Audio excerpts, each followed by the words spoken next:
सर्वप्रथम सर्वांना श्री स्वामी समर्थ. आजकाल व्हिडिओखाली खूप कमेंट असतात की पती खूप त्रास देतो. काही लोक लिहितात की पत्नी चांगली वागत नाही. अशा खूप साऱ्या अडचणी आहेत. ज्या अडचणींना तोंड देऊन पती किंवा पत्नी अगदी आपले दिवस घरात कसेबसे काढतात.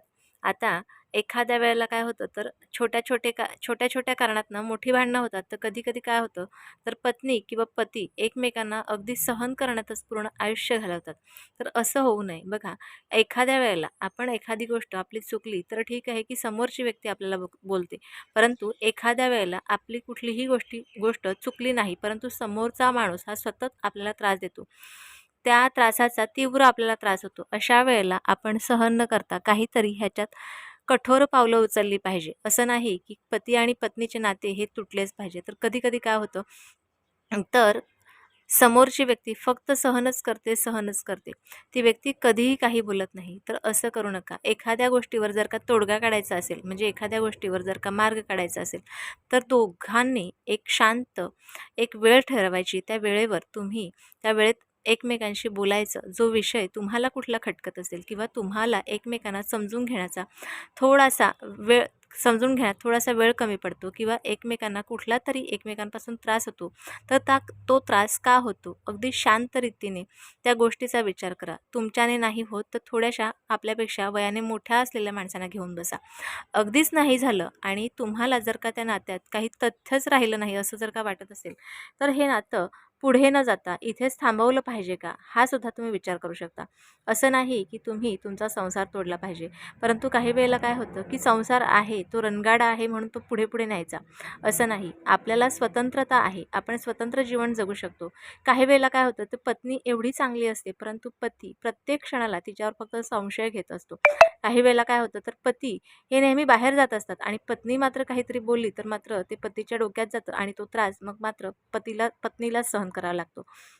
अशा खूप साऱ्या गोष्टी मी तुम्हाला 2 मुद्दे सांगितले, पण तुमच्याकडे तुमच्या पाहण्यात सुद्धा 1000 मुद्दे असतील, ते सुद्धा कमी असतील. तर आता असे सर्व काही मुद्दे तुम्हाला त्रासाचे असतील, तुम्ही अशा लोकांना पाहिलं असेल, की जे एकमेकांशी अगदी कमी बोलतात, शांतपणे बोलत नाही आणि बोलतात ते पण खूप कमी बोलतात किंवा काही लोकं खूप भांडतात. ह्या सगळ्या गोष्टी तुमच्या डोळ्यासमोर आल्या असतील. आता ह्या सगळ्यावर काय मार्ग? एखाद्या गोष्टीवरून जर का वाद होत असतील आणि एकमेकांना जर का सुधरवायचे असतील, तर तुम्ही बरेचसे उपाय आहेत ते करून घेऊ शकता. परंतु एखाद्या व्यक्तीला जर का सुधारायचं नसेल, स्वतःला चांगलं करूनच घ्यायचं नसेल, तर मात्र एक नाही 1000 उपाय त्या व्यक्तीसाठी करा. त्या व्यक्तीवर त्याचा कुठलाही परिणाम होणार नाही, हे मी स्पष्ट सांगते. आता बघा, आपल्याला जर का पती किंवा पत्नीला आपल्यावर प्रेम करण्यासाठी किंवा आपल्यात जे नातं आहे ते व्यवस्थित टिकवण्यासाठी आपल्याला शाबरी मंत्राचा वापर करून नक्कीच हा उपाय करता येईल. शाबरी मंत्र खूप महत्त्वाचा असतो, हा तुम्हाला माहितीच असेल. कदाचित ह्याच्या आधीसुद्धा मी 1-2 व्हिडिओ ह्याचे शेअर केलेले असतील आणि तुम्ही पाहिले असेल. परंतु आता नवीन आपली जी फॅमिली पुन्हा पुन्हा आपल्यासोबत नवीन जोडणारे जे लोकं आहेत, नवीन लोक आहेत, त्यांना काही गोष्टी माहिती असायला हव्या. त्यासाठी आजचा व्हिडिओ अगदी व्यवस्थितपणे ऐका आणि ज्यांना कोणाला हवा असेल त्यांना नक्कीच WhatsAppला जाऊन शेअर करा. आता पती किंवा पत्नी दोघेही हा उपाय करू शकता. काय करायचं, एक पांढऱ्या रंगाचं कागद घ्यायचं. पतीने सुद्धा घ्या आणि पत्नीने सुद्धा घ्या. आणि अगदी तुम्हाला असं वाटलं की पती नाही करू शकत तर पत्नी नाही करू शकत, तर दोघांपैकी एकाने जरी केला तरीही चालेल. एक पांढऱ्या रंगाचं कागद घ्यायचं. दोघांनी एक कागद घ्या. आता त्यानंतर त्याच्यावर काही भीमसेनी कापराच्या वड्या ठेवा. 1, 2, 3 तुम्हाला जेवढ्या वाटतील तेवढ्या.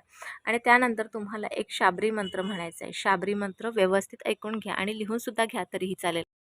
ओम मम पती कुरु कुरु स्वाहा. ओम मम पती कुरु कुरु स्वाहा. ओम मम पती कुरु कुरु स्वाहा.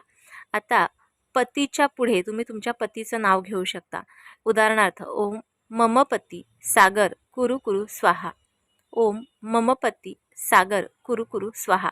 असं तुम्ही तुमच्या नवऱ्याचं त्यावेळेला नाव घेऊ शकता सागरच्या जागेवर. अशा पद्धतीने हा तुम्ही मंत्र म्हणायचा आणि दोघांनी घेतलेले जे कागदात कापूर आहे ते पुडी बांधायची आणि आपल्या दोघांच्या एकमेकांच्या उशीखाली ठेवायची, म्हणजे नवऱ्याने बायकोच्या आणि बायकोने नवऱ्याच्या. तदनंतर सकाळी उठून ही कापराच्या ज्या वड्या जी पुडी बांधून ठेवलेली आहे ती आपण जाळून टाकायची एकमेकांनी. हा उपाय 21 दिवस करायचा आहे. त्याच प्रकारे दुसरा सुद्धा एक उपाय आहे. 2 वेलची घ्यायच्या, ज्या आपण गोडाच्या पदार्थात वापरतो त्याच वेलची घ्यायच्या. पूर्ण दिवस आपल्या जवळ ठेवायच्या पत्नीने आणि त्या दोन्ही वेलची आपल्या कुठल्यातरी शरीराच्या पार्टला लागतील ह्याची काळजी घ्या दिवसभरात. आणि दुसऱ्या दिवशी सकाळीच उठून ह्या ज्या वेलची आहेत ह्या आपल्या पतीच्या चहात किंवा कुठल्याही गोडाच्या पदार्थात तुम्ही खायला देऊ शकता. शक्यतो चहातच द्या, कारण रोजच गोडाचा पदार्थ खाणं शक्य नाही. तर हा उपाय जो आहे वेलचीचा, हा पत्नीच फक्त करू शकते, ज्याने आपला पती आपल्याशी एकदम प्रेमाने आणि समजूतदारीने वागेल. आजचे छोटे छोटे दोन्ही उपाय तुम्हाला कसे वाटले मला नक्की कळवा.